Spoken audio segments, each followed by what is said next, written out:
but in a future after the end of the world. The show looks like the Stone Age, cavemen, dinosaurs, and stone houses. But they also have cars, TVs, and even fast food restaurants. Some fans think this is not a mistake. It's because they're living after a huge disaster, rebuilding society with whatever they remember. This ties into the Great Gazoo theory. Gazoo is an advanced alien with futuristic tech. Why would he visit the Stone Age unless it was actually his future too? So maybe the Flintstones is not about the dawn of humanity. It's about a future where the Stone Age starts all over. From the Celtics to the Native Americans, the 13-month calendar, 28 days, with 1 day of rest, resurrection, the importance of the turtle, used as this realm's timekeeper. You know, whether it was the Iroquois in New York or the Sioux in North Dakota, the Ojibwe here in Wisconsin, they all used the turtle. It was a real significant part of their life. This one here I'm going to show you, this is a red ear slider, and it doesn't matter if it was a snapping turtle or a painted turtle, a map turtle, they're all the same. This was used as a calendar by the Indians, and I'll show you how. There's 13 moons in a calendar year, and every turtle has 13 sections in its back. There's 1, 2, 3, 4, 5, 6, 7, 8, 9, 10, 11, 12, 13. One for each of the moons. And it starts over here and goes counterclockwise around and then down. There's 28 days between each moon, and every turtle has 28 smaller sections around the base of it. And if you times that, that comes to 364 days. That's obviously 1 day short of our calendar year. But on that 1 day, it's believed that they forgave all debts, the wars stopped. It was a day of nothing until, of course, the next day. This scene right here should have everybody on edge. Because the last time they was doing this in the airport, that's when the world suddenly shut down. So right now, in China at the airport, they are screening you to see if you have a fever. They did this before. They are monitoring people that's coming from different regions. Because right now, in Asia, the virus that I talked about is going around. The last thing we want is for them to get this virus and the shit just start spreading and spreading. And next thing you know, we're on a shutdown again. But like I told y'all before, this is the nipple virus. You're telling me Waymo cars don't drive themselves? Nope, they are being remote control driven by people. People? Who are these people? So this is where it gets interesting. Those vehicles are being driven by prisoners. Prisoners where? All over the country. They started a program called Locked In, Drive Out. What that means is prisoners who are driving the Waymos can get time off of their sentence for every day that they drive a customer without an accident. That's amazing. So they're driving remote inside Yes. prison? My cousin was in this program. He took 2 years off of his sentence because of it. Wow. That's really cool. I love second chances, so I'm going to take a first chance and get into a Waymo soon. What the hell is going on with these so-called celebrities and their situation with aging, y'all? It's like as soon as Ellen stopped her show, y'all, like she literally aged about 10, 15 years. People are confused as to why she's looking a little less like Ellen and a little bit more like Elroy. What is going on in Hollywood? How do you go from shining on television every single day to looking like you aged decades in just 2 years? So this picture over here is what Ellen DeGeneres looked like in 2023. That's 2 years ago, y'all. What is going on, y'all? She's looking like George Bush. Am I not lying, y'all? She looks like George Bush in the face. George Bush or Ellen DeGeneres? Now, here's the controversy about why Ellen came up. Because the fact of the matter is, there was this young kid that came on her show several times, right? And then she basically told the young boy that the boy was her boyfriend. And the young kid, you know how kids are very impressionable. The young kid actually agreed that Ellen was his girlfriend. But y'all don't find that suspicious? You guys know how Hollywood does these things, you know, pedophilia and all that type of stuff. Y'all don't find that suspicious? But because it's Ellen, everybody ate it up. Everybody loves it. But something must be going on overseas in England to cause Ellen to age like this. I mean, look at this, y'all. What is going on over here? Now, don't forget, Ellen is one of the many people that you see that partake in rituals using young children in order to keep looking young like this, y'all. So somehow, somewhere, I don't think they're getting their needs met anymore. Because Ellen DeGeneres is not the only celebrity that is losing their youth, y'all. They are all going through it. But do y'all see it? I be telling y'all, the shift is here. And it's going to keep happening, y'all. Who's called death, and he's given power to kill a fourth of humanity through war, through pestilence, which is diseases, through actual famine, and then something called the beasts of the earth. And if you talk to your average pastor about this, they won't say much, because they'll say something like, well, this means that animals are, hamsters and giraffes and porcupines are going to lose their minds and start slapping people around. The lions are going to escape from the zoo and start eating people. And they don't spend much time on it because it sounds weird. But that word, beast of the earth, is actually the Greek term therion gigantes, or therion gi. Therion, we know throughout the rest of Revelation, it means a supernatural entity. Mm-hmm. The Antichrist is called a therion. So the false prophet is called a therion. This is a supernatural creature. That word gi, or gigantes, it means the earthborn. The earthborn, or gi, is the exact same word that's used in the Septuagint version of the Old Testament for the Nephilim. That's why we call them giants. Wow. Okay. So the Nephilim are coming back. They're going to be the ones who are going to be responsible for killing a fourth of mankind. I heard Smithsonian sent someone out, but they scrubbed any record of him making the trip. That's always seems to be the case. The Smithsonian, like another episode we'll do in the future, giants. In particularly, all the giant remains. I think there's like over 1,000 or so of them. And I do have a Freedom of Information request into the Smithsonian, by the way, guys, for the official shipping manifest and shipping logs for that time period, because there's hundreds of remains of giants, thousands of remains of giants all over America. You can find the newspaper clippings. Just go into like an old newspaper archive site, type in giants, and you'll start finding tons of articles from like the New York Times, all of those old, historically long established papers. It's no tabloids papers reporting these, right? And you'll see that pretty much every one of them has the ending of the Smithsonian was called, collected the remains, and has not been heard back from. So essentially they'll take these remains, they'll either say, oh, they're false, they're fake, they're not giants, they're dinosaur bones or something like that.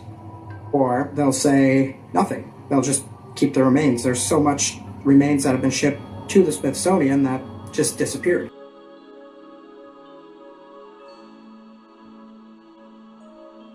What if the legends were real? A security camera in the Canadian wilderness has captured something chilling, what looks like a Wendigo, standing motionless near a remote cabin. The figure appears gaunt, towering, with elongated limbs and glowing eyes piercing through the dark forest. Experts are divided. Some say it's just a trick of light, while others believe it's undeniable evidence of the Wendigo myth. What do you think, This creature eerie or family illusion? photo, writing, "This one's from my family. I don't really believe in ghosts, but this one gets me. The apparition, faintly visible over the deceased grandma, is a husband of the dead wife. The husband had already been dead for 5+ years. This photo was taken in central Poland roughly 20 years ago. My girlfriend is telling me this is just a trick of an old camera, but I highly, highly doubt it. The apparition was already there and asked what was on the camera. So they said that the video showed the fire door closing, but then the video froze for about an hour. The next thing it recorded close to my office. The office building was kind of on its own relative to the city's commercial district. I sold the apartment, and before moving into my new home, I left my bicycle chained to the building's bike rack. It was only to be there for a few days, and that no man's land Bigfoot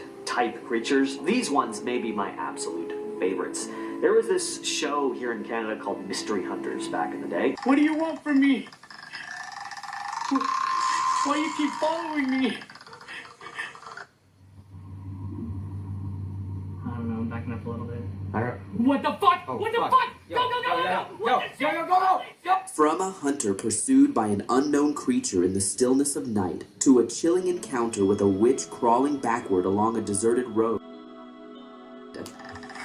What do you want from me? Why you keep following me? The man can be heard repeatedly asking, "Why are you following me?" and "What do you want from me?" It's presumed that the creature may have been stalking him for some time. Keeping his distance, he continued to film, but the entity slowly advanced toward him. Its clicking sounds growing louder with every step. Netizens in the comment section From speculated 2018 that the and up, and you think you're gonna run from the feds? You're cooked. Imagine you on a highway and you speeding thinking you about to get a getaway from the feds.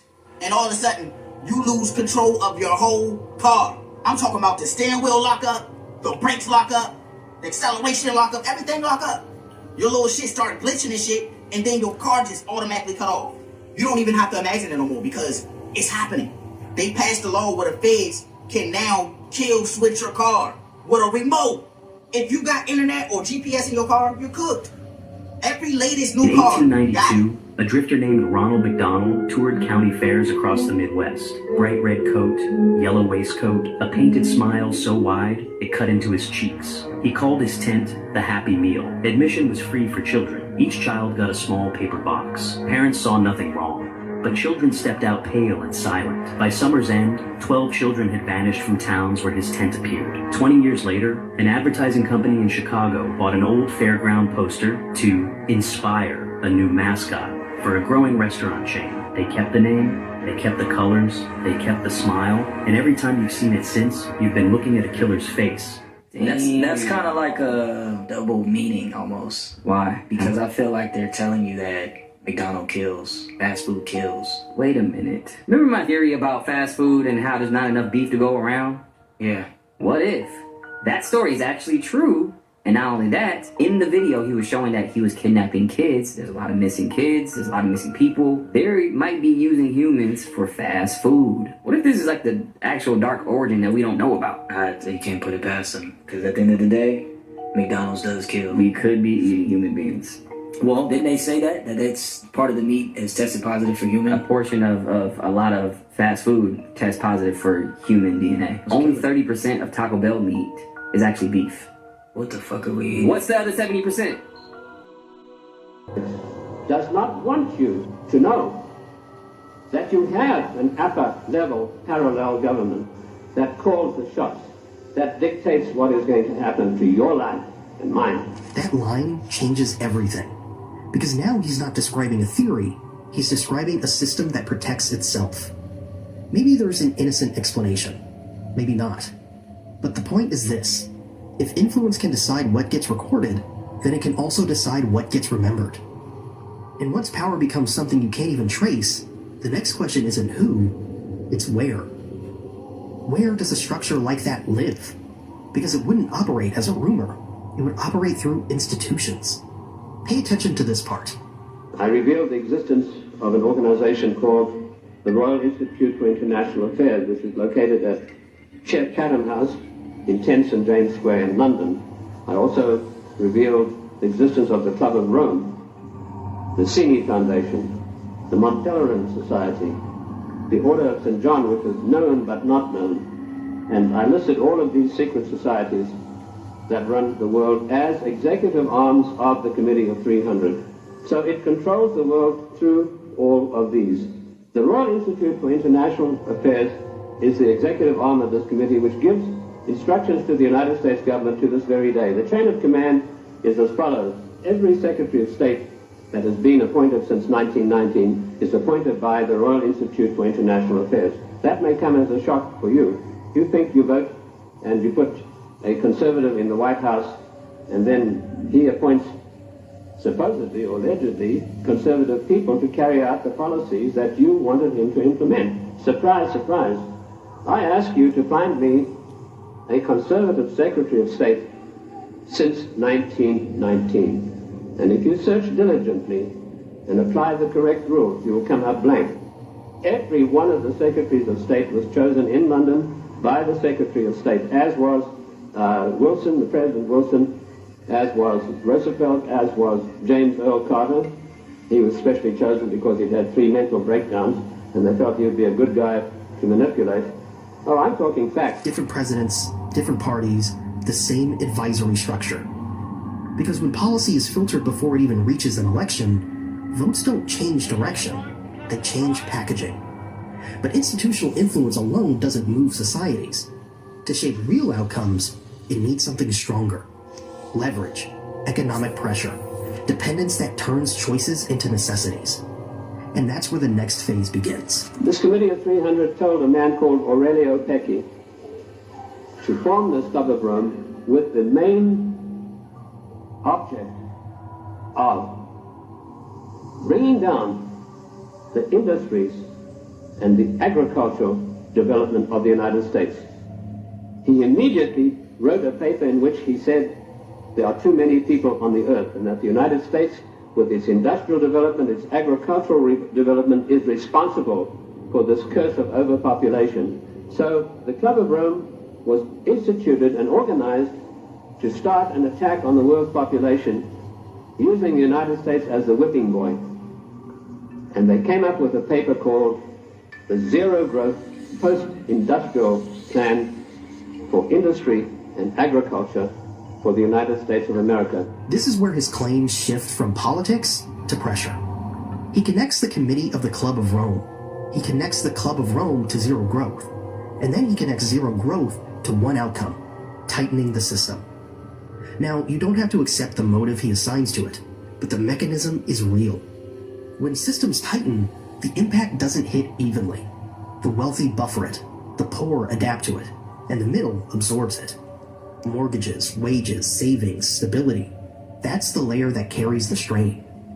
Now listen closely to what he claims next. The middle class in the United States of America had to be destroyed because in the coming push to a world order, the middle class would be the stumbling block. Because history had shown that the peasant class in ancient days, when they had revolted, were just easily crushed. There was no resistance. But now had grown a new super class of people in the United States called the middle class, who had long-term employment, who had job security, who were well paid, who could afford to buy the products that were made by the United States and didn't need to buy products from China or anywhere else. And the Club of Rome post-industrial zero growth paper said this has got to stop. We have to bring down the middle class of the United States. And the way that we will do this, the way that we will accomplish this task, is by crushing their industries. Whether you call it policy, markets, or global pressure, the weight never lands evenly. It lands where society is most stable, the middle. Because the middle has something to lose: a job, a mortgage, a routine, a future. And when that layer weakens, dependence grows quietly. Not overnight, but structurally. While ordinary people feel instability as pain, those above it experience the same events as logistics. They hedge, they move assets, they buy buffers. And that's the real divide. Not what happens, but who it happens to. Here's how Coleman explains it. The Club of Rome celebrated its anniversary, and Alexander King, its chairman, stated, the American people henceforth must get used to the idea that they will never ever again in their lifetime have full employment. What a scandalous thing that our government is fully cooperating with this organization built up by the Royal Institute for International Affairs to destroy the middle class of the United States. By the end of this, you realize something disturbing. Coleman isn't asking you to fear a group, he's asking you to notice a pattern. That power doesn't always rule by force. It rules by structure. It decides what gets funded, what gets outsourced, what gets normalized, and what becomes permanent. And once society is locked into pressure, it doesn't need to be controlled loudly. It controls itself. And that's why faces can change, and the direction can stay identical. So maybe the question isn't who runs the world. Maybe it's simpler than that. What is the system designed to produce? No matter who you vote for.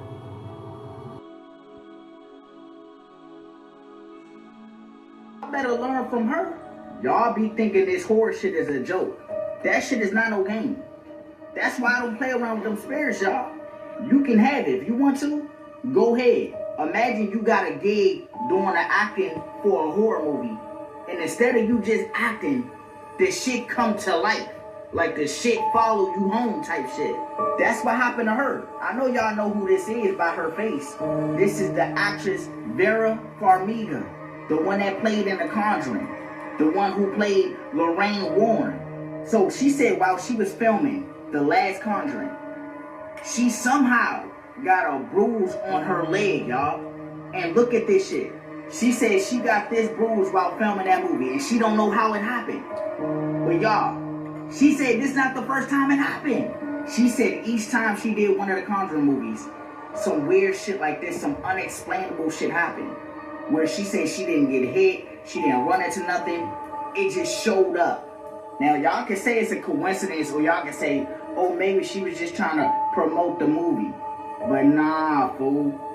You're dealing with real possessions and demons, and you doing this horror movie. Like, I know shit like that can happen, because you fucking around with them spirits. Y'all better learn, fool. Y'all know Hollywood like to play with dark energy. But sometimes that dark energy want to play right back. And y'all seen the results of it. That's why I don't fuck around with that shit. So y'all let me know what y'all think happened right there. Is this a cause from something she did? Or do y'all think she's really being hunted by something they were trying to play within that movie?